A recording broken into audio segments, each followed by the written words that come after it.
Jadi 40 hadis yang paling terkenal daripada dulu sampai sekarang ialah 40 hadis yang disusun oleh Imam An-Nawawi. Itu yang paling terkenal lah. Ulama-ulama lain pun susun 40 hadis juga. Jadi syekh kita ni pun menyusun 40 hadis. Tapi 40 hadis syekh kita ni menyusun berkenaan dengan peristiwa akhir zaman. Baik, yang ni kita tak biasa buka lagi kan? Belum. Kita buka rimah hari tu Ustaz sempat buat buka rimah tadi. Dia? Jadi kita masuk hadis yang pertama no? Surah Makcik tu kan, surah Nek tu kan? Tu surah apa? Baik, jadi kita masuk ke hadis yang pertama terus lah no? Bismillahirrahmanirrahim. Taqwa dan perpaduan asas keselamatan di akhir zaman. Sebelum tu kita betulkan dulu niat kita. Kalau kita tak berniat, tak sah kita punya majlis ilmu. Macam kita semayang, kita tak niat, tak sah semayang kita. Jadi majlis ilmu pun, kalau kita tak niat, tak sah. Tak sah, bukan kata tak dapat pahala. Pahala dapat. Bukan tak dapat ilmu. Ilmu tu dapat. Tapi pahala tu tak dapat. Sebab majlis ilmu tu tak sah. Jadi untuk sahkan majlis ilmu kita, kita niat dalam hati. Niat duduk dalam majlis ilmu semata-mata untuk dapat keredaan Allah, untuk amalkan sunnah Nabi SAW. Sunnah Nabi SAW ni buat majlis di masjid satu. Dalam hadis menyebutkan Nabi SAW buat majlis di dalam masjid. Baca hadis, Quran dan sebagainya. Nabi mengajak yang lain dengar di masjid. Yang keduanya, disebutkan dalam hadis juga, Nabi dan para sahabat bermajlis di dalam rumah. Jadi kita buat majlis dalam rumah juga adalah sunnah Nabi SAW. Dan satu lagi, majlis di luar rumah. Kan? Ikut keadaan. Kadang-kadang di tepi pantai, kadang-kadang di bawah pokok, kadang-kadang di tengah padang pasir. Kadang Nabi bermusafir dengan para sahabat, berhenti buat majlis. Kan? Buat bacaan hadis dan sebagainya. Para sahabat berkumpul, Nabi duduk di atas batu. Kan? Ataupun Nabi duduk di atas unta dan Nabi berkhutbah, ceramah kepada orang ramai. Orang ramai duduk kat bawah. Ramai duduk kan. Jadi di luar rumah bermajlis, di dalam rumah bermajlis, dan di dalam masjid pun bermajlis. Semuanya adalah sunnah Nabi SAW. Jadi kita buat majlis dalam rumah, kita niat untuk ikut sunnah Nabi SAW. Mudah-mudahan dengan berkat pengamalan sunnah, Allah Ta'ala selamatkan kita daripada semua fitnah di akhir zaman ini. Baik, kita pergi hadis yang pertama, muka surat 7. An Abi Najih Al-Irbadi Ibni Sariyah radhiyallahu anhu qala wa'adhana Rasulullah sallallahu alaihi wasallam mau'izatan wajilat minha al-qulub wa dharifat minha al-uyun faqulna ya Rasulullah ka'annaha maw'izatu muwaddi'in fa'awsina qala usikum bitaqwallah azza wa jalla wa sam'i wa ta'ah wa in ta'ammara alaikum abd fa innahu man ya'ish minkum fasayara ikhtilafan kathira fa alaikum bisunnati wa sunnatil khulafa'ir rasyidin al-mahdiyyin addu 'alaiha bin nawajidh wa iyyakum wa muhdatsatil umur fa inna kulla bid'atin dalalah. Daripada Abu Najih Irbad bin Sariyah radhiyallahu anhu berkata, telah memberi nasihat akan kami oleh Rasulullah sallallahu alaihi wasallam akan suatu nasihat yang menggetarkan hati kami dan menitiskan air mata kami ketika mendengarnya. Lalu kami berkata, ya Rasulullah sallallahu alaihi wasallam, seolah-olah ini adalah nasihat yang terakhir sekali bagi kami, maka berilah wasiat, berilah pesanan akhir kepada kami. Lalu baginda sallallahu alaihi wasallam bersabda, aku mewasiatkan ataupun aku menasihatkan kepada kamu supaya sentiasa bertakwa kepada Allah. Takwa ni maksud dia hati-hati nah. Dia bahasa Arab takwa. Maksud takwa hati-hati. Serupa macam ada cawan kaca pecah. Jadi kita nak jalan dekat situ kena berhati-hati. Takut terpijak kaca. Jadi itulah takwa. Takwa ni kita nak hidup di atas muka bumi ni kena hati-hati. Takut terjatuh di dalam kawasan yang haram. Kan? Nak makan. Tanya dulu halal tak halal. Tengok sumber daripada mana. Siapa yang jual. Itu takwa. Orang tak ada takwa, dia main bedai semua. Dia makan je semua benda. Itu tak ada takwa. Dia nak buat majlis, anak dia nak kahwin. Dia tanya dulu ulama, dia tanya dulu ustaz-ustaz, tok guru, macam mana majlis kenduri kahwin yang tidak melanggar syariat. Kan? Dia tanya dulu. Maka ulama pun bagi panduan, tak boleh campur lelaki perempuan. Jangan buka muzik orang-orang tak tentu arah, kan? Buka lah nasyid-nasyid ke apa ke. Bila jemput hak kaya miskin semua orang, jangan jemput hak kaya saja, kan? Itu dia bagi panduan. Ini orang yang takwa. Kalau hak tak ada takwa, dia langgak ya, tak kira apa pun. Tak kira apa pun. Pakai tudung ke, tak pakai tudung ke, bercampur tak bercampur, karaoke ke, tak karaoke ke, dia semayang ke tak semayang, dia tak peduli. Hak tu tak ada takwa. Jadi Nabi SAW bernasihat kepada kita supaya sentiasa bertakwa. Mana kata apa kita nak buat, tengok dulu dari sudut syariat agama. Boleh ke tak boleh? Kadang orang main kat kita di supermarket, cik ambil ni, package ni bagus. Beli ni, ada ansuran tu. Rupa-rupanya riba, kan? Kalau kita ambil ansuran macam ni, kena bayar lebih, jadi riba. Tapi kita pun tak tahu riba tu apa. Kita tengok, bagus no. Ansuran lagu ni murah sikit. Kita pun ambil. Balik tanya ustaz kata riba. Riba ni satu dosa yang paling besar lah. Selepas syirik. Mula-mula syirik, kemudian riba, kan? Jadi kalau dia ada takwa, dia akan tunggu ustaz, relax dulu. Saya check dulu benda ni patuh syariah ataupun tidak. Kan? Serupa jugalah orang telefon kita suruh beli insurans. Ya, macam-macam dia dapat nombor kita daripada mana pun tak tahu. Telefon kita insurans. Soalan pertama kita patut tanya pada dia, patuh syariah ke tak? Kan? Kalau dia kata ini Islamik punya, diluluskan oleh badan fatwa ke apa semua, tak apa, okeylah, kan? Adalah ulama yang dah cek, ni tak ada, saya rasa bagus ni, okey saya ambil, tak tanya dah. Rupa-rupanya konvensional ni haram, yang tidak Islamik ini memang haram. Semua ulama kata haram. Jadi dia pun guna insurans tu ataupun guna loan tu untuk anak bini dia. Lepas tu dia duk penin anak bini dia tak jadi orang, kan? Pasal duk pakai benda haram. Jadi inilah takwa. Takwa ni tanya semua benda, kan? Tanya. Ini mengikut syariat yang Allah Ta'ala buat kepada kita, yang Allah Ta'ala tetapkan kepada kita ataupun tidak. Jadi Nabi SAW nasihat kepada kita takwa kepada Allah dan mendengar serta taatlah kepada pemimpin kamu dalam hal-hal yang dibenarkan dalam syariat. Kalau pemimpin tu dia suruh kita buka tudung, tak boleh taat lah. Pemimpin tu kata tak boleh semayang, tak boleh taat lah yang tu, kan? Kalau pemimpin kata tak boleh pergi masjid, boleh semayang di rumah, tak apa lagi. Kalau dia kata tak boleh pergi masjid, semayang di rumah pun tak boleh, yang tu tak boleh taat. Yang tu dah salah tu. Dia hanya boleh mentaati dalam perkara-perkara yang tidak melanggar syariat Islam. Sekalipun yang memimpin kamu itu hanyalah seorang hamba. Ini hadis ni Nabi SAW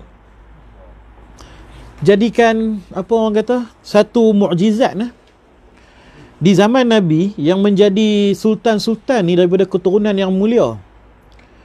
Tak ada lagi lah keturunan hamba tiba-tiba naik jadi raja, naik jadi sultan. Tapi tuan-tuan, di zaman Mongol, masa Mongol dan Tartar melanggar empire Islam, mereka bunuh semua orang Islam, kan? Buang semua kitab-kitab sampai sungai yang berada di Iraq, ketika itu berubah warna 2 kali. Mula-mula berubah jadi merah kerana dipenuhi dengan darah orang-orang Islam. Kemudian berubah jadi warna hitam sebab mereka buang semua kitab-kitab tulisan umat Islam ke dalam sungai tersebut sampai jadi hitam. Banyak khazanah kita yang dah dibuang. Dan tentera Mongol ini menjadi orang kata marah, kan? Daripada belah Parsi sana sampai ke Iraq. Akhirnya mereka terhenti di Mesir. Di Mesir ada sekumpulan hamba-hamba. Mereka ni keturunan hamba. Pak mereka hamba, mak mereka hamba, dapat anak pun hamba juga. Dapat cucu pun hamba. kecuali jika dibebaskan selepas mereka bayar perkara dan sebagainya. Hamba ni macam mana boleh berlaku? Hamba ni adalah keturunan yang kalah perang. Bila ada dua kaum perang, kaum A lawan dengan kaum B kalah, hak mana hidup tu akan jadi hamba kepada kaum A. Jadi semua anak beranak dia akan jadi hamba kepada kaum A tadi tu. Kecuali jika kaum A itu bebaskan, dia akad bebas. Serupa macam nikah kan, ada lafaz talak, ada lafaz akad. Macam tu juga dia ada lafaz untuk membebaskan dia punya hamba dia. Maka hamba dia akan bebas nak pergi mana pun dia punya sukalah. Baik, daripada situ munculnya hamba. Jadi di Mesir ada keturunan hamba yang dinamakan sebagai mamluk. Mamluk ni daripada perkataan milk. Milk maksud dia memiliki. Mamluk ni isim maf'ul lah. Maksud dia yang dimiliki. Makna kata mereka ni hamba. Mereka ni asalnya adalah golongan hamba yang buat kerja buruh apa semua. Bila Mongol mai, mereka ni dikerahkan sebagai tentera. Biasa hamba ni tak dikerahkan sebagai tentera. Mereka akan duduk tunggu tengok siapa menang. Siapa menang jadi hamba pada orang yang menang tu pula kan. Mereka tunggu je. Tapi kali ni mereka dikerah untuk menjadi hamba. Akhirnya mereka menang. Bila mereka menang, mereka naik jadi pemerintahan tentera. Pemerintahan tentera yang mana semua tentera itu beserta dia punya general dia adalah hamba. Kan? Daripada situlah mereka naik jadi sultan. Sultan yang berasal daripada hamba. Jadi itu adalah mukjizat Nabi SAW, Nabi habaq apa akan berlaku di masa hadapan. Jadi Nabi bagi tahu, taatlah kamu kepada pemimpin kamu walaupun yang memimpin kamu tu hamba. Kan? Jadi sahabat pun, ada ke hamba boleh naik kan? Ada ke hamba boleh naik jadi sultan? Serupa macam kita kata Bangla jadi sultan di Malaysia. Dia jadi tak wajib, tak masuk akal kan? Lepas 100 tahun, 200 tahun tiba-tiba naik sungguh. Kan? Bangladesh ke Pakistan ke jadi Raja Melayu. Kita pun, ini Nabi dah habaq lama contohlah kan. Jadi selepas beberapa tahun, sungguh-sungguh golongan hamba naik jadi sultan di Mesir dan memegang empire Islam ketika itu. Jadi hadis ni juga menunjukkan mukjizat Rasulullah SAW yang mengatakan walaupun hamba satu hari nanti dia naik jadi raja, kamu kena taat pada dia dalam perkara-perkara yang ma'ruf, perkara-perkara yang baik. Kalau dia suruh kamu buat jahat, kamu tak boleh taat. Sesungguhnya barang siapa yang panjang umurnya dari kalangan kamu pasti akan melihat perselisihan yang banyak perbezaan pendapat. Maka hendaklah kamu berpegang teguh dengan sunnah-sunnahku, dengan sunnah-sunnah Nabi dan sunnah para khulafa ar-rasyidin al-mahdiyyin, khalifah-khalifah yang mengetahui kebenaran dan dapat hidayah ke jalan yang benar. Khulafa ar-rasyidin ni ialah Abu Bakar, Umar, Uthman, Ali dan ada beberapa lagi seperti Umar bin Abdul Aziz, kan, Hasan, Husain, dan beberapa yang menaiki takhta khalifah dan menjadi pemimpin yang sangat adil. Umar bin Abdul Aziz ni begitu adil dia, pemimpin yang begitu adil, sampaikan dia tengah duk buat kerja pakai pelita di meja dia tu, anak dia masuk bagi salam, "Pak, ada benda nak bincang." Pak dia tanya lu, "Nak bincang hal peribadi ke hal kerajaan, hal politik kerajaan Islam ke ataupun hal peribadi?" Dia kata hal keluarga. Hal keluarga, okey. Dia tiup api tadi tu bagi padam. Dan sepatutnya anak dia main duduk kat kursi lah, meja kan. Macam kita pergi jumpa bos, dia ada meja, ada kursi depan, kursi kita. Tapi pak dia tak bagi, pak dia duduk atas lantai.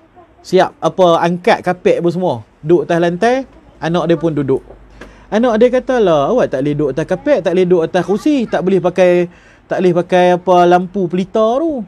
Kan? Tu semua kemudahan dah diberi pada kita. Pak dia kata, ni semua duit rakyat. Ni semua duit rakyat. Mereka kumpulkan duit rakyat ni untuk memberi kemudahan kepadaku untuk menjalankan amanah sebagai pemimpin negara. Jadi aku hanya boleh guna duit rakyat ini untuk urusan kerajaan saja. Ni nak abang mai kata khulafa ar-rasyidin ni. Jadi hang nak bincang hal keluarga, kita kena buang semua ni tepi dulu, kita duduk di atas lantai saja, lantai kosong tak ada apa. Baru kita boleh bincang hal keluarga. Kalau dok kita dikira menggunakan harta rakyat, nak kena jawab di akhirat nanti. Cuba kalau kita lah jadi YB saja, habis kan. Kita guna kereta kerajaan tu pergi Maidin kan, beli barang untuk rumah. Telefon hak kerajaan bagi untuk urusan kerajaan tu, kita telefon sampai ke London sana, pergi sini, telefon family sana, telefon. Bagi pula mak pakai, pak pakai, kan. Dia menjadi satu jawatan, jadi satu rebutan untuk keselesaan, bukan sebagai amanah. Jadi semua tu akan kena hisap nanti. Allah Ta'ala akan tanya, ni duit rakyat semua ni, hampa pakai ni. Rakyat bagi bayar kereta untuk hang pakai untuk pekerjaan kerajaan. Tapi hang guna untuk pergi jalan sana, jalan sini, jalan sana, jalan sini.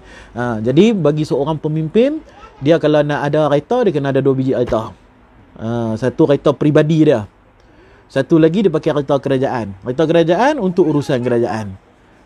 Pakai kereta urusan kerajaan. Kalau dia tak mau pakai kereta kerajaan, pakai kereta dia sendiri, kan? Macam siapa, Tok Guni Aziz ke? Dia rumah kampung kan, walaupun ada rumah kerajaan negeri bagi kan, rumah banglo cantik pun semua, dia nak duduk rumah kampung dia juga. Itu antara pemimpin yang meneladani Khulafaur Rashidin. Tak guna duit kerajaan, tak guna duit rakyat, guna duit sendiri kan, semata-mata untuk memimpin. Jadi hak ni lah Khulafaur Rashidin Al-Mahdiyin. Jadi Al-Mahdiyin kita dapat tahu bahawa ianya adalah satu gelaran, bukan nama. Nanti di akhir zaman akan main Imam Mahdi yang akan berperang dengan kumpulan Dajjal. Kemudian Dajjal akan dibunuh oleh Nabi Isa. Jadi Imam Mahdi itu bukan nama dia Mahdi, itu gelaran. Mahdi ni ramai. Semua Khulafa' Rashidin ni Imam Mahdi juga. Abu Bakar pun Imam Mahdi. Sayyidina Umar pun Imam Mahdi juga. Sayyidina Ali, Sayyidina Uthman, Umar Abdul Aziz, semua tu adalah pemimpin-pemimpin yang baik, pemimpin-pemimpin yang seperti Khulafaur Rashidin, mereka semua adalah Imam Mahdi. Mahdi maksud dia yang mendapat petunjuk daripada Allah Ta'ala, kan? Jadi Nabi bagi tahu di akhir zaman nanti akan muncul seorang pemimpin yang mendapat petunjuk daripada Allah. Bila kita baca teks Arab dia, Al-Imamul Mahdi lah, kan? Dia adalah seorang imam tu pemimpin, Mahdi tu yang mendapat petunjuk. Tapi nama dia siapa? Nama dia Muhammad bin Abdullah. Mungkin nama dia Raja Muhammad, Sultan Muhammad, kan? Sultan Muhammad bin Abdullah contohlah, kan?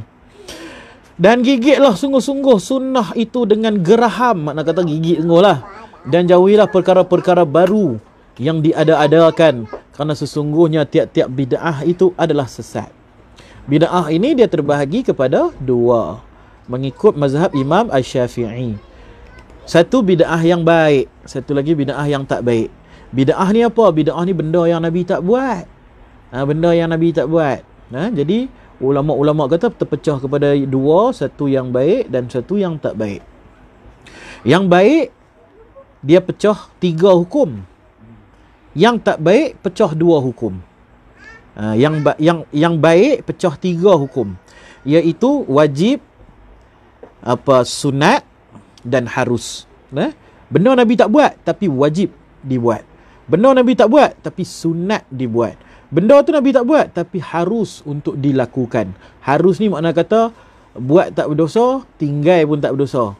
Tak ada apa-apa hukum kat atas dia. Jadi bid'ah yang baik ada 3 hukum, wajib, sunat, harus. Kalau bid'ah yang tak baik, bid'ah yang sesat, bid'ah yang dalalah, bid'ah yang sayyi'ah, yang jahat, yang tak elok, dia pecah pada 2 hukum. Satu haram, satu lagi makruh. Bid'ah yang tak baik, satu haram, satu makruh. Bid'ah yang baik, yang wajib, benda tu Nabi tak buat tapi wajib untuk dilakukan. Contohnya membukukan Al-Quran. Nabi ini seorang yang ummi, tidak membaca dan tidak menulis, apatah lagi nak ada naskah Quran. Tapi kalau kalau depa tak buat naskah Quran tu zaman Abu Bakar, Umar, zaman Osman, kalau depa tak buat naskah Quran, tak kumpul jadi Quran seketui macam tu, tak sampai Quran kat kita. Kalau mai pun dia merata-rata, banyak version, jadi celaru habis. Kan kita tak dapatlah nak baca Quran yang seketui tu daripada surah Fatihah sampai surah Nas. Jadi itu wajib dilakukan oleh para sahabat ketika itu, mengumpulkan Quran-Quran yang ada, kumpul, lepas tu depa buat satu jilid, kan? Dia buat satu jilid dan depa cetak kepada 6 cetakan. Satu bagi kat khalifah Satu bagi dekat Madinah, tu kat Mekah, satu kat Kufah, satu kat Iraq, satu kat mana lagi, Basrah tak silap saya. Jadi ada 6 cetakan yang mereka buat. Masa tu Quran hak tu aja. Hak lain semua Quran hafal di dadah. Kan? Tanya orang Islam mana pun semua Quran hafal di dadah. Yang bertulis ada 6 naskah saja zaman tu. Tak lama lepas tu baru mereka cetak banyak sampailah ke hari ini.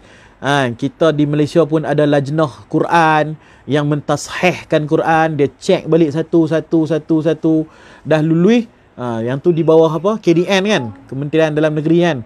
Mereka lulus, okey boleh masuk Quran tu. Kalau mereka tak kawal, banyak jenis Quran akan masuk nanti. Kan? Banyak jenis Quran akan masuk.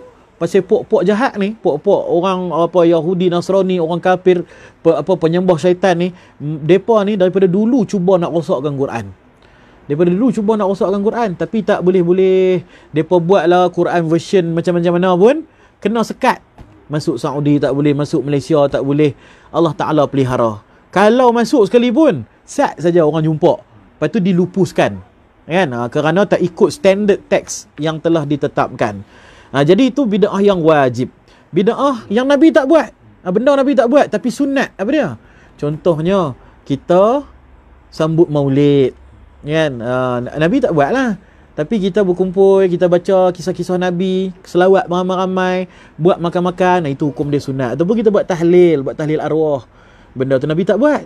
Tapi hukum dia sunat. Sebab berkumpul bersama-sama, menghubungkan silaturahim itu sunat. Lepas tu kita baca Quran, sunat. Lepas tu kita baca selawat, sunat. Lepas tu kita baca la ilaha illallah 100 kali, sunat.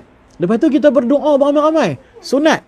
Lepas tu kita makan, pun sunat juga. Makan berjemaah ni pun sunat. Sunat campur sunat. Ada 6 sunat kita buat. Macam mana boleh jadi haram? Kan? Sunat campur sunat jadi haram. Kita pun pening kan?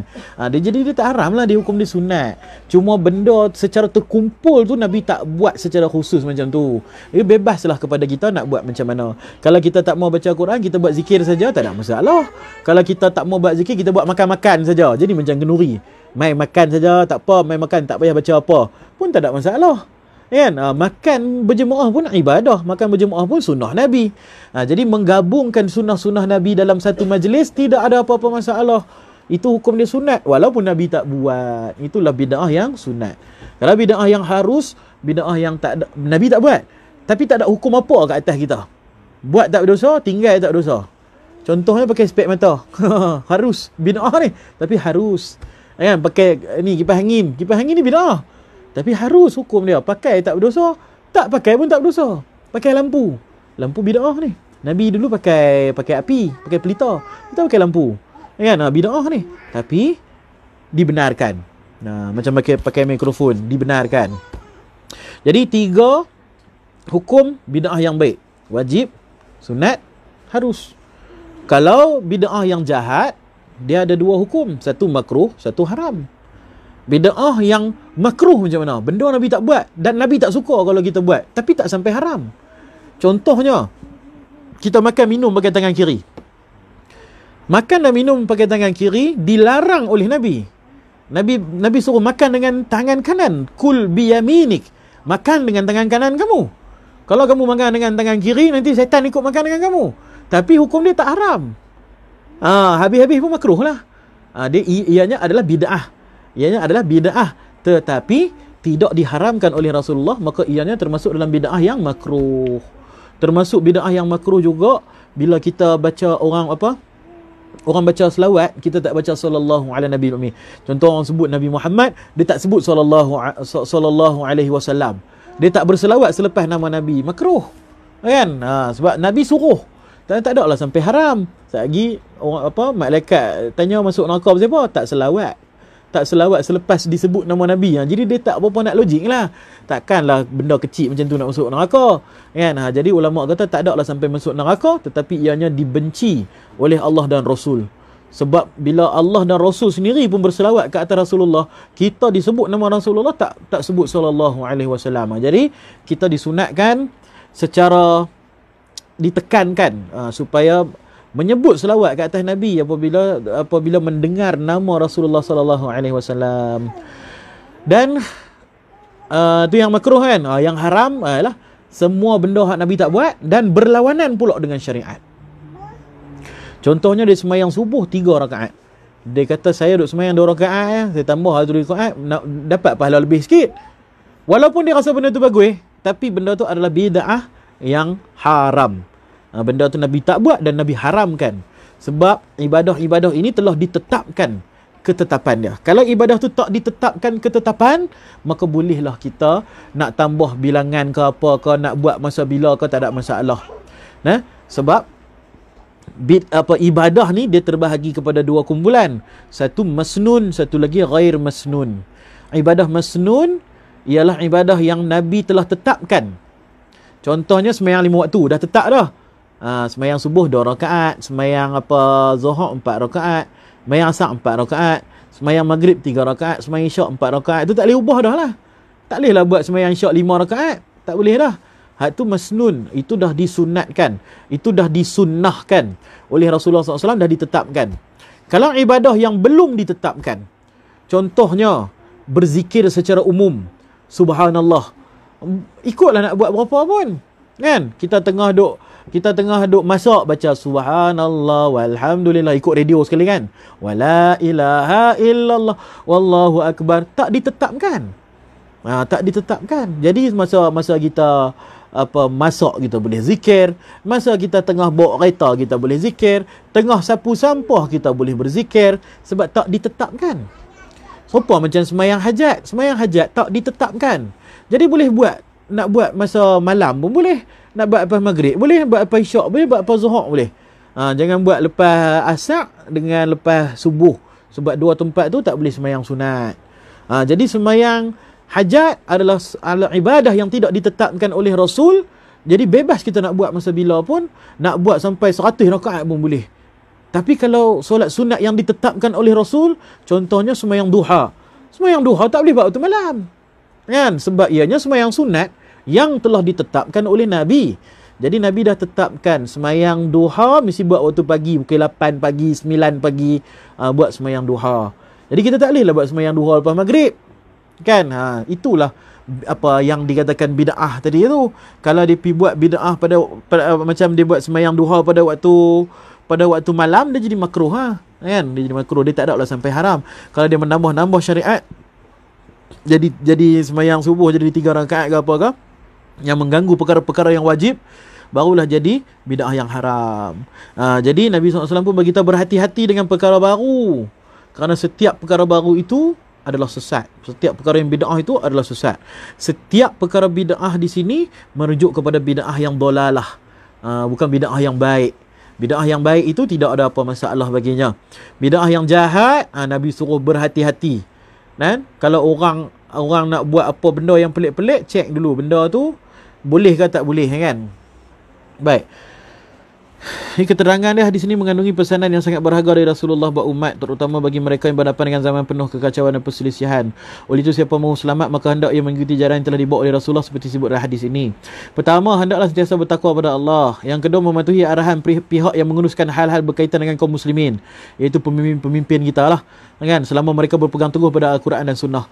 Yang ketiga pula, berpegang teguh pada Sunnah Nabi, kan? Sunnah-sunnah Nabi yang kita beritahu tadi tu, apa yang sunnah kita ikut, apa yang tidak sunnah kita tengok berlawanan dengan syariat ke tak. Kalau tak berlawanan dengan syariat boleh buat, kalau berlawanan dengan syariat tak boleh buat.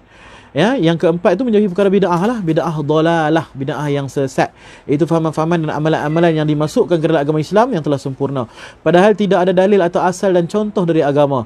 Seandainya ada asal atau dalilnya, maka perkara yang baru itu tidak dikatakan bid'ah menurut pengertian syarak, tapi hanya dinamakan bid'ah menurut pengertian lugah atau bahasa sahaja, iaitu dinamakan sebagai bid'ah hasanah. Macam kita buat tahlil lah, macam kita buat tahlil Quran, ada dalil dia. Baca Quran kan, ada dalil dia. Kita berdoa, ada dalil dia. Berselawat, ada dalilnya, kan? Lepas tu kita makan-makan, ada dalilnya. Jadi kalaulah amalan-amalan dalam tu semua ada dalil sampai pada Rasulullah, bolehlah kita buat, kan? Baik.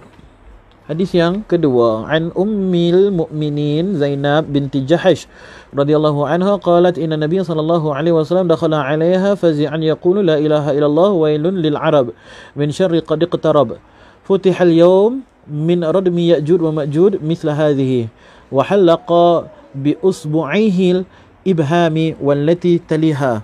Faqultu ya Rasulullah anahliku wa fina salihun. Qala na'am idza kathura al-khabath. Daripada Ummul Mukminin Zainab binti Jahsh, isteri Rasulullah. Isteri Rasulullah sallallahu alaihi wasallam. Rasulullah ni special nama Zainab ni. Isteri nama Zainab, anak nama Zainab, cucu nama Zainab. Kan? Jadi anak perempuan pertama saya pun saya bagi nama Zainab juga. Guru saya bagi nama. Kan? Letak nama Zainab. Nama Zainab special dia kata. Jadi kalau ada anak lagi nak mai, bagi nama Zainab. Itu nama yang dicintai oleh Rasulullah sallallahu alaihi wasallam. Berkenaan dengan nama ni, nama yang paling terbaik sekali disebutkan dalam hadis, nama yang paling terbaik yang pertama sekali Abdullah. Kemudian Abdul yang dinisbahkan kepada nama-nama Allah. Abdul Rahman, Abdul Rahim, Abdul Malik, Abdul Quddus. Itu nama-nama yang dinisbahkan dengan Asmaul Husna. Jadi Abdullah, Abdul Rahman, Abdul Rahim dan Abdul yang lain lah. Itu nama yang terbaik. Kedua, nama yang paling terbaik ialah nama Nabi-Nabi. Nama Nabi-Nabi ini special sebab sebelum Nabi itu menggunakan nama tu, sebelum tu tak ada siapa pakai nama tu. Contohnya Nabi Musa, sebelum wujud Nabi Musa tak ada siapa pakai nama Nabi Musa. Yahya, sebelum wujud Yahya tidak ada nama yang tak ada orang yang bernama Yahya. Begitu juga Ibrahim, tidak ada siapa yang bernama Ibrahim. Begitu juga Muhammad sallallahu alaihi wasallam, tidak ada siapa yang bernama Muhammad sallallahu alaihi wasallam. Itu adalah nama yang dicipta khas oleh Allah dan diberikan kepada kekasih-kekasih dia. Jadi kita ambil berkat nama-nama orang-orang soleh. Kata ulama, kalau kita meletakkan nama orang-orang soleh kepada anak kita, maka Allah Ta'ala takkan campak dia dalam neraka. Sebab apa? Tak sesuai nama orang soleh diletakkan sebagai nama ahli neraka. Jadi orang yang meletakkan nama-nama anak-anak yang soleh ini, insya-Allah semuanya akan ke syurga. Semuanya akan ke syurga insya-Allah. Dan ada dalam satu hadis, tapi hadis ni hadis yang lemah lah. Hadis yang lemah ni kita tak boleh jadikan sebagai akidah ataupun fiqh, tapi kita boleh dengar dan mengambil fadilat daripadanya. Tak silap saya riwayat Darimi. Syekh Ahmad Fahmi Zamzam yang bacakan hadis ni kepada saya dan kepada kami semua yang ada masa tu. Dia kata dalam hadis tu bagi tahu Nabi SAW suruh berilah nama anak kamu dengan nama Muhammad atau Ahmad. Kerana Allah Ta'ala tidak akan meletakkan nama Muhammad dan Ahmad ini sebagai nama ahli-ahli neraka. Jadi tak sesuai kan? Ahli neraka nama-nama dia siapa? Muhammad. Nama Muhammad itu nama yang mulia, nama ahli syurga. Jadi mudah-mudahan dengan kita memberi nama Muhammad, Ahmad ini, Muhammad ataupun Ahmad. Muhammad ni nama di bumi. Kalau Ahmad nama di langit. Nama Rasulullah lah. Nama Rasulullah di langit dipanggil Ahmad. Kalau di bumi dipanggil Muhammad. Kan? Jadi dua nama ini beri pada anak-anak, insya-Allah dia tak akan masuk dalam neraka. Kalaulah masuk sekalipun, insya-Allah dia akan dikeluarkan. Jadi atas sebab itu para ulama di Nusantara ini gemar memberikan nama anak-anak mereka dengan nama Muhammad dan Ahmad. Jadi kita orang Melayu sinonim dengan nama Muhammad Ahmad ni. Hampir semua orang ada nama Muhammad. Saya sendiri Muhammad Zakwan apa-apa, Muhammad Syah, Muhammad Alif, Muhammad, mesti ada Muhammad kat depan lah. Kalau orang perempuan ada Nur, kalau orang lelaki Muhammad. Dia dah jadi satu adat, jadi satu budaya. Dan itu adalah perkara yang sangat baik, adat yang sangat baik dimulakan oleh para ulama. Sebab kalau kita pergi ke tempat luar negara, nama ni satu je. Macam kita nama banyak. Macam saya 3 nama dia kata, Muhammad, Zakwan, Faiz. Ada 3 nama. Depa kata sulasi. Awak nama hang banyak sangat.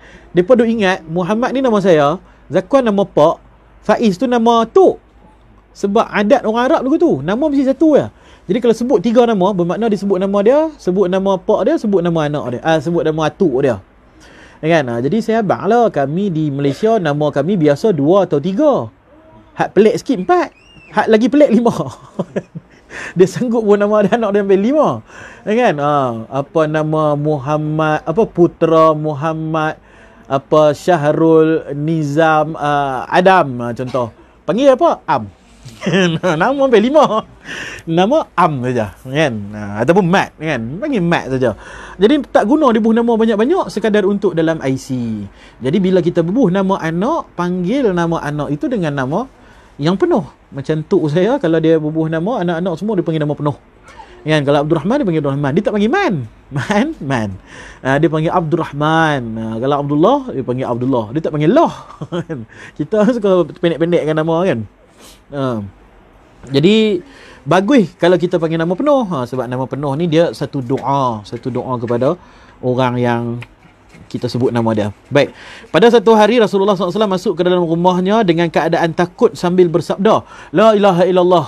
Kan? Celaka, binasalah bangsa Arab daripada kejahatan ataupun malapetaka yang sudah hampir menimpa mereka. Pada hari ini telah terbuka dinding Ya'juj dan Ma'juj. Terbuka dinding Ya'juj dan Ma'juj seperti ini. Seperti ini, dan baginda menunjukkan hujung ibu jari dan hujung jari yang sebelahnya. Jadi telunjuk, makna kata Nabi buat macam ni ya. Kan? Terbuka pintu Ya'juj Ma'juj sebesar ini. Satu hujung jari ibu jari dengan hujung jari ibu telunjuk di hampir dilagakan sebanyak ini. Itu satu ibarat, satu perumpamaan sahaja. Satu perumpamaan. Nak abang kata dah terbuka sikit lah, kan? Ya'juj dan Ma'juj dia punya pintu dia, dia punya dinding dia terbuka seperti itu. Dan baginda mengisyaratkan seperti bundaran, seperti bulat. Seperti bulat. Macam tu lah, kan? Macam kita tambah nasi sikit. Maknanya terbuka sikit lah, kan? Seperti bundar, seperti bulat. Saya, iaitu Zainab bin Jahshin, lalu bertanya, Ya Rasulullah, apakah kami akan binasa sedangkan di kalangan kami ada orang-orang soleh? Lalu Nabi SAW bersabda, ya, jika kejahatan sudah terlalu banyak. Bila jahat terlampau banyak, hak mana soleh-soleh tu pun habis. Habis sekali, kena sekali dengan apa ni, bala yang menimpa kepada orang yang majoritinya adalah jahat. Jadi pentinglah untuk buat dakwah kan, mencegah kemungkaran, memberi nasihat, mengimarahkan majlis-majlis kan, supaya kita dapat overpower balik, orang putih kata, lawan balik kejahatan yang menimpa ni. Kejahatan kita tak payah ajak, dia automatik kita akan pi, kita yang pi cari. Orang sanggup pi terbang berjam-jam, naik kereta berjam-jam semata-mata nak buat benda haram kan. Tapi sikit orang yang sanggup berjam-jam bawa kereta untuk buat perkara yang baik, kan. Jadi tak payah nak ajak pun tak apa. Hak tu tak payah tak perlu kita nak anjurkan. Tapi kalau hak benda baik-baik, kita kena banyak dakwah, banyak iklan, banyak cerita kan, banyak sembang dengan kawan-kawan, supaya daripada perbincangan perkara yang tak baik ditukar kepada perbincangan yang baik. Baik. Ya'juj dan Ma'juj ni dia akan mai di zaman Nabi Isa alaihi salam. Makna kata lambat lagi lah kan, sebab mula-mula akan muncul fitnah Dajjal. Dajjal tak keluar lagi, fitnah dia dulu mai. Fitnah dia akan dibawa oleh dia punya pengikut-pengikut ataupun murid-murid dia, yang juga Nabi SAW sebut sebagai Dajjal. Ada lebih 70, ada dalam riwayat kata lebih 100. Makna kata ramai. Dajjal-dajjal kecil ni dia akan muncul dan merosakkan umat, dan mereka akan menguasai bumi. Kemudian barulah datang Imam Mahdi selepas dajjal-dajjal kecil ini melakukan kezaliman yang sangat dahsyat kepada penduduk bumi. Mereka buat peraturan-peraturan yang pelik-pelik sehingga menekan rakyat, sehingga menekan orang ramai, sehingga orang ramai rasa tertekan, stres, bunuh diri merata. Hari ni ada orang bunuh diri lagi masuk berita ni kan, dia terjun daripada tingkat 22 kan, putih kaki kan, pecah kepala, bunuh diri, stres kan. Jadi tekanan demi tekanan akan dilakukan oleh anak-anak Dajjal tadi ni, Dajjal-Dajjal yang kecil ni, sampailah semua orang dah tak tahan dah. Ketika itulah Allah Ta'ala akan hantar Imam Mahdi. Imam Mahdi akan memerangi anak-anak Dajjal ini sehingga terhapus mereka semua, dan pemerintahan akan diberikan kepada Imam Mahdi. Jadi Dajjal-Dajjal kecil ni semua habis mati dah, dihukum bunuh oleh Imam Mahdi. Jadi Imam Mahdi lah yang akan mengembalikan sistem kewangan yang Islamik, akan kembalikan hak-hak yang telah dirampas, akan mengembalikan keharmonian dan keadilan. Zaman sekarang nampak macam adil tapi tak adil kan. Kalau orang miskin gaduh dengan orang kaya mesti menang. Pasal dia boleh beli peguam, dia boleh bayar peguam, hak miskin tak boleh bayar peguam. Akhirnya yang salah jadi betul, hak betul jadi salah. Jadi tak ada keadilan. Kalau nak keadilan, apabila dua-dua miskin. Dua-dua miskin, kan, barulah hakim akan berlaku adil. Tak ada siapa nak rasuah hakim lah contohnya, kan. Jadi zaman sekarang ni tidak ada keadilan. Sebab itulah kalau ahli politik dia buat pasal, yang kena lawan itu ahli politik kok. Sebab dua-dua ni ada pengaruh, dua-dua ada duit, kan. Baru kes tu boleh naik. Kalau duk sengak lagu tu, kan, jadi tidak ada keadilan, hanya buat nampak macam ada keadilan. Jadi Imam Mahdi akan datang menghapuskan semua tu, adil, tak kira kaya miskin, tak kira pangkat, tak kira keturunan, dia akan berlaku adil. Dan disebabkan negeri-negeri anak-anak Dajjal ini telah dirampas oleh Imam Mahdi, menyebabkan Dajjal yang utama, yang buta mata satu tu jadi marah. Bila dia marah, dia pun keluar daripada persembunyian dia. Bila dia keluar daripada persembunyian dia, dia pun pergi cari Imam Mahdi untuk membunuh Imam Mahdi kerana mengganggu dia punya plan yang sudah dia plan selama ratusan tahun. Dia rancang lama dah nak menguasai dunia. Dah dapat dah. Negara ni, negara tu, negara ni, semua dah ikut telunjuk dia dah. Tiba-tiba Imam Mahdi main rampas balik semua daripada Dajjal yang kecil itu, maka Dajjal yang besar jadi marah. Dia pun pergi cari Imam Mahdi, dan dia dapat tahu kata Imam Mahdi ada di Baitul Maqdis sedang nak solat. Dan pada waktu yang sama, Nabi Isa pun turun di Syria. Dan Nabi Isa diberitahu bahawa Imam Mahdi ada dekat Palestin nak solat, maka Nabi Isa pun segera pergi ke Masjidil Aqsa untuk solat bersama dengan Imam Mahdi. Imam Mahdi nampak Nabi Isa, Imam Mahdi pun persilakan Nabi Isa untuk jadi imam. Nabi Isa kata, hang lah jadi imam. Lebih kurang lah, kan, mafhum dia. Hang jadi imam sebab hang ni umat Nabi Muhammad, kan. Aku ni umat yang terdahulu, lebih utama untuk kamu jadi imam. Maka diserahkan imam itu kepada Imam Mahdi, dan Nabi Isa duduk di belakang jadi makmum, kan. Habis saja semayang, Dajjal dah sampai. Dajjal duduk tunggu dah kat depan pintu masjid. Dan bila Nabi Isa bangkit saja nak pi kepada Dajjal tengok, Nabi Isa dah main rupanya. Maka dia pun dalam keadaan yang takut, dan dia berpura-pura menjadi Muslim. Dia pun jumpa Nabi Isa, ya Nabi Allah, dah sampai masa untuk semayang, jomlah kita semayang dulu. Padahal orang baru habis semayang. Dia konon-kononnya dia jadi orang Islam, kan. Dia konon-konon jadi orang Islam. Jadi Nabi Isa pun tahu dia tu Dajjal. Jadi Nabi Isa pun nak bunuh dia lari. Dia lari sampai dekat satu tempat. Dalam hadis menyebut ia sebagai Babul Lud. Babul Lud di satu pintu sempadan negeri Palestin. Di situlah Dajjal akan dibunuh. Lepas Dajjal dibunuh, umat Islam akan hidup aman dan harmoni. Imam Mahdi akan jadi khalifah. Sampai dia meninggal. Bila dia meninggal, Nabi Isa pula akan naik sebagai khalifah. Bermakna Nabi Isa akan duduk dengan kita lama. Dan dia pun akan berkahwin. Nabi Isa akan berkahwin. Siapa anak kecil-kecil lagi, adalah peluang, kan. Boleh jadi pak mentua Nabi Isa. Pak mentua Nabi Isa, kan. Nanti di akhirat nanti, katalah kita ni kena masuk neraka, kita tarik dengan Nabi Isa, ya Allah, ni menantu saya ni, kan.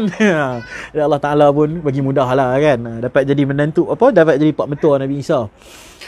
Jadi Nabi Isa pun akan berkahwin dan akan meninggal dan dikuburkan bersebelahan dengan Nabi. Di zaman Nabi Isa menjadi pemerintah. Imam Mahdi dah meninggal dah ni. Masa itulah Ya'juj Ma'juj akan turun. Masa Ya'juj Ma'juj turun tu, Allah Ta'ala perintahkan kepada Nabi Isa, bawa semua orang Islam pergi naik ke atas bukit. Kan? Sebab kamu tak boleh lawan ni. Ya'juj Ma'juj ni kamu tak boleh lawan dengan dia. Mereka ni macam zombie.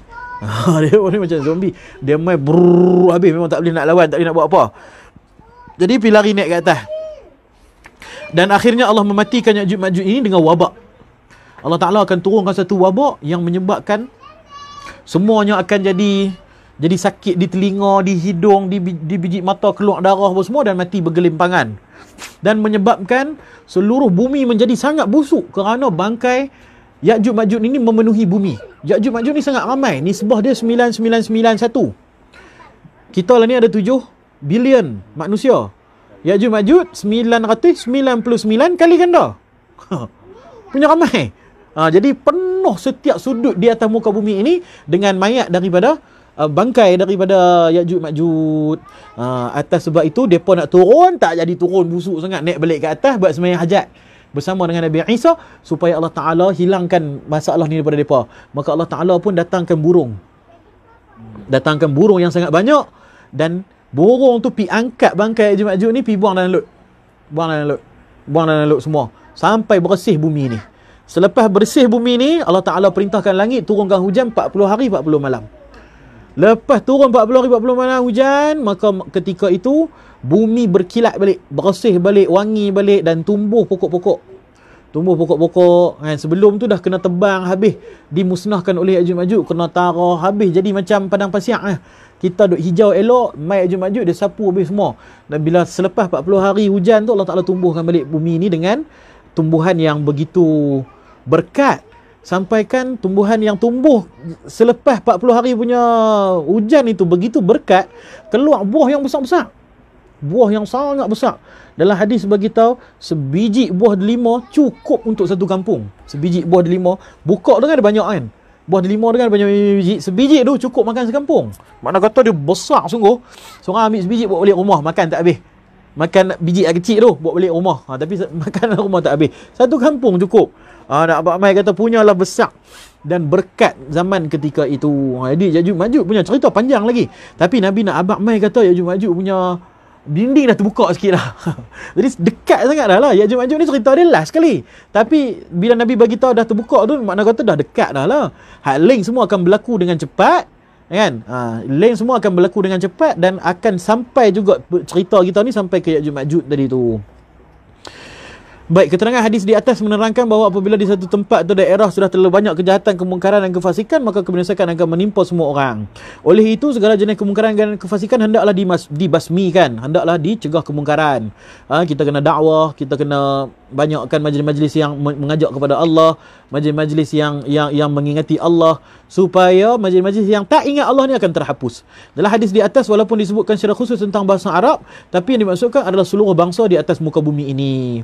Kemudian Ya'juj Ma'juj adalah dua bangsa, keturunan Nabi Adam lah, makna kata dia ni manusia. Ya'juj adalah satu kaum, Ma'juj adalah satu kaum. Bukan depa ni Ya'juj Ma'juj satu grup, tak. Dia ada satu kaum macam Melayu, Cina, India, orang putih, Arab. Dia satu kaum. Satu kaum nama Ya'juj, satu kaum nama Ma'juj. Dan kedua-duanya adalah manusia daripada keturunan Nabi Adam AS, yang dahulunya banyak membuat kerosakan di permukaan bumi ini. Lalu batas daerah dan kediaman mereka ditutup oleh Zulkarnain dan pengikut-pengikutnya dengan besi bercampuran tembaga. Dengan itu mereka tidak dapat keluar sehingga hampirnya hari kiamat nanti. Ada yang kata Ya'juj Ma'juj ni bangsa Cina. Ni disebut dalam kitab bangsa Cina. Dan depa kata satu-satunya bangsa yang ada tembok besar membela ni tembok Cina, tembok besar Cina. Depa ni dibuat tembok supaya tak kerosakan depa ni tak merebak ke belah barat. Depa tutup kan bangsa Cina yang di tanah besar sana lah, supaya tak merebak merosakkan bahagian yang belah barat sana. Sebab depa ni memang akan melakukan kerosakan di atas muka bumi. Tapi kalau fikir-fikir balik, ada juga betul dia. Sebab bangsa Cina tanah besar tu, otak depa tak apa nak betul ingat. Wih, dahsyat depa makan segala benda, makan monyet, makan kelawak, makan semua benda. Kan? Satu bab makan. Satu lagi depa banyak buat benda-benda tak masuk akal. Kan, saintis-saintis depa cuba nak menghidupkan apa manusia yang dah mati. Depa cuba nak menghidupkan binatang yang dah mati. Depa cuba cipta matahari sendiri. Kan? Depa lagi gila daripada orang barat. Kan? Jadi bab-bab tak apa nak betul ni, banyak belah-belah depa, banyak melakukan kerosakan di atas muka bumi. Dan hari ini wabak corona apa semua ni pun mai daripada depa agak telah merosakkan seluruh bumi. Kan? Jadi melakukan kerosakan di atas muka bumi adalah ciri-ciri bangsa tersebut. Sebab dalam tafsir ulama beritahu adalah kaum Sin ni kaum Cina lah. Mereka ni lah yang dimaksudkan dengan anak-anak Adam yang melakukan kerosakan di atas muka bumi, yang akan keluar sebagai Ya'juj dan Ma'juj. Kan? Lah ni pun depa nak perang, nak berebut tanah, laut Filipina, laut Malaysia, laut Indonesia, semua depa nak claim depa punya. Depa letak sampai 200 ke berapa ratus kapal perang di perairan Sabah sana, di Filipina sana.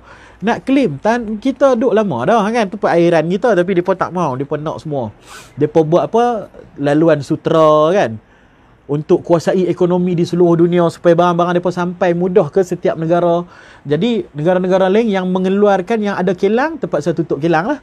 Pasal semua barang orang order di China. Lah ni company besar-besar pun, iPhone ke apa ke, tengok belakang made in China juga. Pasal mereka kata kalau kita buat di tempat kita, kos mahal. Kita ambil barang daripada China, buat di tempat kita, kos mahal. Baik kita buat di sana saja. Lepas tu mereka hantar phone yang dah siap kat kita. Kan? Jadi mereka dah jadi satu kumpulan yang mengambil semua benda-benda dalam dunia ni. Mereka pergi mana, dia kau semua harta-harta di negeri-negeri itu. Dia mai kat Malaysia, dia kaut semua kekayaan Malaysia. Dia pergi kat Amerika, dia kaut semua kekayaan Amerika. Dia pergi dekat India, dia kaut semua kekayaan Amerika di India. Jadi adalah bunyi betul dia tu, kan? Adalah bunyi betul dia. Walaupun wallahu alam hakikat dia Allah Taala saja yang tahu. Kita tunggu Nabi Isa mai tunjuk mana Ya'juj Ma'juj. Tapi ciri-ciri tu ada dah. Ciri-ciri tu nampak dah. Sebab dalam hadis bagi tahu Ya'juj Ma'juj bila dia pergi satu tempat, dia clearkan semua harta-harta yang ada di situ. Ternakan ke, tumbuhan ke, dia sapu habis semua. Sampaikan bila mereka lalu dekat satu tasik, mereka lalu, tasik tu kering. Dan orang lain pula lalu, mereka kata di sini dulu ada tasik. Makna kata dulu ni ada tasik ni. Oh, Ya'juj Ma'juj lalu dah. Dia lalu, dia sapu habis semua. Kadang-kadang benda tu boleh jadi satu simbolik. Kita duk fikir macam menatang turun banyak isak ayak sampai habis kan. Kita duk fikir lagu tu. Tapi kemungkinan itu adalah satu simbolik. Bila depa mai, habis semua kilang-kilang kena katuk. Kan macam lah ni orang jual kod Shopee kan. Orang jual kod Shopee. Kita jual barang katalah benda tu RM3 sebab kita beli daripada luar, kos custom apa, ekspor import cukai apa semua, kita jual RM3. Beli straight daripada China 3 kupang. 3 kupang. Lepas tu dia punya post RM4. Kan? Post RM4 kita beli banyak-banyak kan. Kita beli banyak-banyak terus kumpul dengan kawan-kawan, post RM4 saja main kat kita. Jadi habislah mana tempatan-tempatan ni semua kena katuk. Kan? Cina tanah besar tu, Cina di Malaysia pun komplain. Jangan kata kita apa depa satu grup ke sama-sama Cina ke tak. Cina di Malaysia pun komplain. Tak boleh buat bisnes tu. Cina tanah besar tu kau habis dah. Kami buka kedai komputer, kedai handphone apa semua, orang tak main dah. Semua orang pakat beli direct daripada Cina, lagi murah. Kan?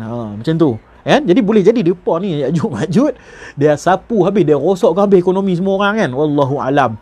Baik. Seluruh dunia, hadis yang ketiga. Masuk insya-Allah. An Thawban radhiyallahu ta'ala anhu qala qala Rasulullah sallallahu alaihi wasallam yushiqul umam an tada'a 'alaikum kama tada'al akalah ila qas'atiha faqala qailun wa min qillatin nahnu yawma idzin qala bal antum yawma idzin katsir walakinnakum ghutha'un ka ghutha'is sayl wa la yanzi'anna Allah min suduri aduwikumul mahabah minkum ولا يقذفن الله في قلوبكم الوهن فقال قائل يا رسول الله وما الوهن قال حب الدنيا وكراهية maut. Daripada Thawban radhiyallahu anhu berkata Rasulullah SAW bersabda, hampir tiba satu masa di mana bangsa-bangsa daripada seluruh dunia akan datang mengerumuni kamu. Dia akan keronyok kamu. Kan macam kertas kita konyok dia gerak lagu tu. Kamu akan dikelilingi oleh bangsa-bangsa asing dengan orang-orang kafir dan mereka akan keronyok kamu bagaikan orang-orang yang makan mengerumuni talam hidangan mereka. Maka salah seorang sahabat bertanya, apakah dari kerana bilangan kami sedikit pada hari itu? Nabi menjawab, tidak. Bahkan kamu pada hari itu banyak sekali, ramai kamu ni. Tetapi kamu umpama buih di waktu banjir, dan Allah akan mencabut rasa gentar terhadap kamu dari hati musuh-musuh kamu, dan Allah akan melemparkan ke dalam hati kamu penyakit wahan. Seorang bertanya, apakah penyakit wahan itu? Ya Rasulullah, Nabi menjawab, cinta dunia dan takut mati. Cinta dunia dan takut mati. Baik, hadis ni dahsyat nah. Banyak sangat benda yang boleh ditafsirkan daripada hadis ini. Nah, terutamanya perkataan wahan tu sendiri. Pertama sekali Nabi bagi tahu umat Islam ni digeruni. Tapi sampai satu zaman umat Islam ramai. Tapi kamu akan dikerumuni, diseksa, dizalimi, dipulau, ditindas oleh bangsa lain dan kaum yang lain yang tidak beragama Islam. Bila ditanya adakah kami sikit? Tak, kamu banyak. Kalau kita tengok sekarang, manusia ada 7 bilion, 2 ke 3 bilion adalah umat Islam, selebihnya orang kafir. Jadi boleh kata 60% dengan 40% lah, 60-40 nisbah dia, ataupun 70-30. Banyaklah tu. Nak dibandingkan dengan agama-agama yang lain, sikit. Secara individu. Makna kata Islam ni besar, ramai. Kan? Ramai. Kalau kata Islam 30%, 40% lah. Islam 40%, Kristian 40%, baki lagi 20% adalah agama-agama yang lain. Kan? Hindu ke, Buddha ke, Yahudi ke. Makna kata mereka sikit. Tapi disebabkan satu perkara yang sama di dalam mereka, iaitu mereka tidak Islam, nampak macam ramai. Kan? Jadi Islam ni ramai. Jadi Nabi SAW pun bagi tahu, kamu ni ramai sangat. Tapi umpama buih di lautan. Buih ni macam mana? Cuba kita tengok buih dekat lautan macam mana. Bila angin tolak ke sana, dia pergi ke sana. Angin tolak ke sini, dia pergi ke sini. Angin tolak ke kanan, dia pergi kanan. Pergi kiri, pergi kiri. Dan bila kita pegang, dia pecah. Pegang dia pecah. Pegang dia pecah. Kena tolak angin, dia ikut. Pegang, pecah. Nak abang mai punya lah lemah. Ramai tapi lemah, ikut saja. Orang putih kata okey macam ni, pakat ikut, tak boleh soal sikit pun. Tak boleh soal. Ini daripada badan orang putih, kan? Badan apa, pertubuhan apa-apa orang putih sana. Jadi kita kena ikut. Kan? Kajilah dulu. Kan? Kod ada benda haram ke apa, tak boleh. Depa dah kaji siap dah. Kan? Tak boleh. Kita jadi umpama buih tadi tu kena tolak, ikut. Depa kata okey ada kandungan, okey ikut. Depa kata hak ni bagus, ikutlah, hak ni bagus. Kita jadi serupa macam orang yang dah tak ada prinsip, tak ada saintis dah di kalangan kita, tak ada ilmuwan di kalangan kita, dah tak ada dah orang yang seperti zaman dulu boleh cipta ini, cipta itu. Tak ada orang yang akan buat kajian ini, kajian itu. Tak ada orang macam Khalid Al-Walid yang bertegas. Kan? Tegas ni, tak mau ikut orang kafir. Hampa pakailah hampa punya, kami ada kami punya sendiri. Macam Rusia kan. Macam Rusia. Mereka semua sendiri punya. Kan? Senjata mereka punya sendiri. Kapal terbang sendiri. Jet sendiri. Vaksin pun sendiri. Kawan saya pergi Rusia baru-baru ni. Dah cucuk Sinovac, apa, Pfizer apa semua. Tak boleh masuk. Sputnik yang boleh masuk. Sputnik tu vaksin Rusia. Siapa hak ada Sputnik yang boleh masuk. Lepas tu kami yang tak ada, buat macam mana? Hampa kena swab test dulu. Swab test dulu, kuarantin dulu. Kalau tak ada apa-apa masalah, baru hampa boleh masuk. Baru-baru ni, dalam 2 minggu lepas kawan saya pergi Rusia. Kan? Dia pergi Rusia. Dia kata hak ada surat swab test boleh masuk. Tapi kena kuarantin pun semua, disahkan tak ada negatif pun semua, baru boleh masuk dalam negara mereka. Tapi hak dah ambil vaksin pun semua tak laku. Sebab dia tak mau vaksin negara lain. Dia kekal dengan prinsip dia. Satu masa dulu orang Islam macam tu. Apa saja mai daripada luar, tak ada, kami boleh buat sendiri. Rasulullah bila sampai ke Madinah, tengok orang Yahudi pakai kepiah, Nabi suruh semua umat Islam pakai serban, supaya jangan kamu ikut macam Yahudi. Kan? Kemudian Nabi nampak apa pok-pok Yahudi ni, depa berpuasa ketika hari Ashura 10 Muharram. Nabi tanya pada Yahudi, awak apa puasa? Kami puasa sebab hari ni adalah hari Nabi Musa diselamatkan daripada Firaun. Kamilah yang lebih berhak untuk perkara tu. Kami orang Islam, kami beriman pada Nabi Musa. Kami lebih berhak untuk buat benda tu. Maka Nabi pun perintah kaum umat Islam supaya puasa di hari Ashura, tapi ditambah dengan hari yang ke-9, supaya tak sama dengan Yahudi. Nak Abang Mai kata, Nabi ni, kita orang Islam kena ada prinsip. Bukan jadi macam buih, kena tolak sana, tolak sini, tolak sana, tolak sini. Kan? Orang Islam kena ada prinsip. Kita ada kita punya perubatan kita sendiri. Kita ada kita punya pakaian kita sendiri. Kita ada kita punya adat kita sendiri. Kita ada budaya kita sendiri. Kita ada agama kita sendiri. Tak payah nak ikut orang. Kan? Dulu sekolah kita pisah lagi perempuan. Kan? Tak lama lepas tu campur. Sebab apa? Ikutlah. Kan? Silibus di luar negara, mereka campur apa semua. Habis dah sekolah pisah lagi perempuan. Kan? Serupa macam kenduri kan? Kenduri kendara. Dulu kenduri kendara. Tengah ada kain perca. Kan? Orang perempuan satu, orang lelaki satu. Sama masa saya kecil-kecil, saya ingat lagi pergi kenduri dengan perempuan, mesti ada kain perca tengah-tengah tu, tampai kan. Nak bagi besar, tutup kenduri lelaki tu perempuan tu. Lama kelamaan dia boleh campur. Main daripada mana campur tu. Dia mesti ada budaya-budaya yang baru, ustaz. Dia pun akan tengok, orang putih semua campur, kan? Hindustan semua campur, ini semua campur. Banyak tengok TV, kita pun campur lah. Bila seorang start, orang kedua tengok, dia buat, kita buat juga. Lepas tu lama-lama jadi semua buat yang sama. Yang pisah jadi pelik pula. Saya ingat saya dulu kahwin tahun 2012. Saya pisah juga. Saya kata nak buat macam atuk nenek moyang kita. Hatu pun orang pelik. Padahal pelik tu pakcik-pakcik. Pakcik-pakcik dulu masa dulu tak ada ke buat pisah-pisah ke ni? Ada. Tapi orang luar tak buat dah. Tak apalah kami nak buat lagi. Kan? Kerana ini adalah syariat Rasulullah. Nabi kalau buat apa majlis, pisah lelaki perempuan. Kan macam kita pisah lelaki perempuan sini, lelaki sana kan. Jadi tak ada campur. Jadi kita ni dah terkena penyakit wahan.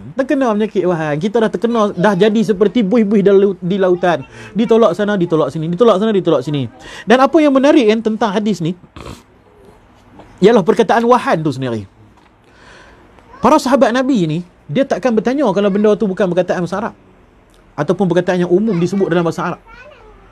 Buat apa nak tanya? Benda tu dah difahami dalam bahasa Arab. Bermakna perkataan al-wahan, wahan itu adalah perkataan bukan bahasa Arab. Ditanya kepada Rasulullah, wahan tu apa dia? Tak bisa dengar apa benda. Nabi bagi tahu simple saja. Cinta dunia, takut mati. Jadi boleh jadilah. Boleh jadi wahan tu ialah Wuhan. Sebab itulah yang berlaku sekarang. Kan? Satu penyakit daripada Wuhan, dia mai ke seluruh dunia dan semua orang jadi takut mati. Nak salam, takut mati. Nak salam takut mati. Nak senyum takut mati. Senyum pun takut mati. Kan? Nak semayang apa-apa takut mati. Semua jadi takut mati. Kan? Ni dalam masjid saya tak cerita, dalam rumah tak apa. Saya lagi pengerusi masjid marah pula. Kan? Bukan nak kata, tapi ni nak cerita situasi ini. Yang Habak Mai kata kamu akan menjalani satu zaman di mana kamu akan terkena penyakit, nama penyakit tu wahan. Nama penyakit tu wahan. Apa ciri-ciri dia? Cinta dunia, takut mati. Takut mati. Nak salam takut, nak main rumah takut, nak beraya takut. Dah ramai dah tak takut. Takut kena saman. Kan? Takut mati tak ada dah. Tak takut mati alhamdulillah. Hak takut mati tu, hak tu terkena penyakit wahan. Kan? Hak lain ikut tu sebab takut kena saman. Takut kena saman lain. Takut mati lain. Yang disebut dalam hadis ni dia takut mati. Dia takut mati. Takut cinta dunia dan takut mati. Boleh jadi sebab perkataan tu bukan perkataan bahasa Arab. Perkataan yang tak bisa dengar. Boleh jadi Nabi SAW nak cerita tentang Wuhan yang akan menyebabkan pandangan dunia menjadi berbeza. Seluruh dunia, bukan di tempat kita saja, di seluruh dunia, di Amerika, di Perancis, di Belgium ke, di British ke, mana-mana saja, semua orang jadi cinta dunia, takut mati. Orang jadi cinta dunia, takut mati. Cinta dunia, takut mati. Boleh jadi, wallahu alam. Sebab kalaulah benda tu betul-betul seperti yang disebutkan dalam hadis, betul-betul lah memang itu adalah wahan, maka kita kena muhasabah diri kita. Jangan kita termasuk dalam golongan yang Nabi celah ni. Nabi celah lah ni. Nabi celah lah. Mereka semua ni umpama buih di lautan. Sebab apa? Sebab ada penyakit wahan. Penyakit wahan tu apa? Cinta dunia sikit mati. Cinta dunia takut mati. Jadi bila kita, kalaulah benda ni betul adalah penyakit yang disebutkan tadi, maka kita kena muhasabah. Kan? Jangan kita termasuk dalam golongan ni. Kan? Maut adalah ditentukan oleh Allah Ta'ala. Kita ikhtiar, usaha, tapi jangan takut. Jangan takut. Jangan takut. Kalau kita dah buat semua yang terbaik, kita dah jaga immune system kita dah makan apa ubat apa semua, kita dah buat langkah-langkah pencegahan, kan? Ada yang ambil vaksin, semua dah buat dah. Semua dah buat dah. Insya-Allah Allah Ta'ala akan pelihara. Ni duk takut. Duk rumah tak keluar langsung. Lalah mati kat dalam rumah dia. Mati rumah. Ada orang dia tak keluar langsung berbulan-bulan, punyalah takut. Tiba-tiba demam. Cek kena COVID. Loh, masuk beritahu. Dia pun pelik lah, macam mana boleh kena COVID, kami tak keluar. Memang tak keluar. Beli barang pun dia upah Food Panda tu. Food Panda tu beli nasi ayam kat dia, tolong beli beras apa semua sekali. Dia tak keluar rumah berbulan-bulan. Tiba-tiba demam, cek kena COVID. Kan? Jadi dia terlampau takut tu lah penyakit Wuhan. Terlampau takut tu penyakit Wuhan. Jadi kita bukannya kata nak langgar pila apa semua kan, tak percaya wabak pun, bukan masalah tu. Masalah pada kita ni, jangan terlampau takut. Kita terus tunaikan hak Muslim, hak jiran-jiran kita. Kan? Kalau jiran panggil kenuri tu, mailah, kan? Kalau takut, jaga SOP. Itulah kan. Kalau takut kata ni kan, jaga SOP. Kan? Jangan terlampau takut sehingga kita dikategorikan sebagai orang yang cinta dunia dan takut mati. Itu Nabi SAW celah. Jangan sampai termasuk dalam golongan itu. Baik, kita berhenti dekat ni saja. Saya ada ajar lain pula lagi. Hadis yang keempat. Tulis. Macam biasalah, sambil-sambil makan kita buat soal jawab. Kita tutup dulu ni. Subhanallah. Tadi Ustaz beritahu yang